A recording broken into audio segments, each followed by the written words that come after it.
Listen to this about poppycock. A poppycock refers to nonsense. It's a pretty old word. Seems very 19th century.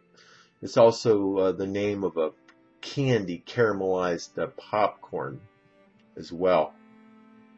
So if somebody says something to you and you think they're speaking nonsense, you could say that's a bunch of bullshit, which is unfortunately not a good word, or that's a bunch of BS, or that's a bunch of nonsense, or that's chatter, or you could say that's poppycock.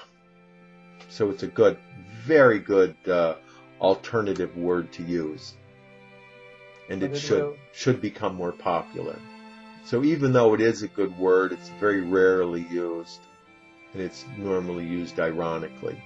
It comes from a Dutch word, POPPYCOCK, which seems to mean a pile of shit, because caca is another name for shit. So even though it is a good word, unfortunately it doesn't get used, and unfortunately we're kind of stuck with BS as the mainline word for things that are nonsense. Or balderdash, fiddlesticks, but they all sound old-fashioned. Like I said, I think that poppycock deserves to be brought back. So if somebody says something you don't like, you just say, that's poppycock.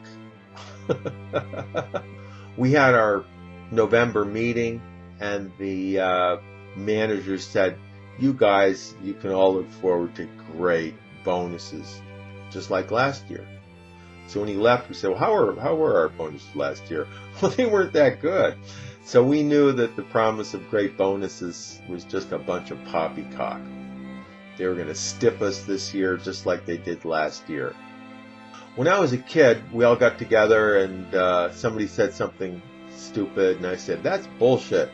And my father just looked at me and he goes, don't you use that word. Well, what other word do I have, Dad? And he goes, next time, just say poppycock. That's a bunch of poppycock. So I remembered that, and I try to use the word anytime I can. ESL-fullsteamahead.com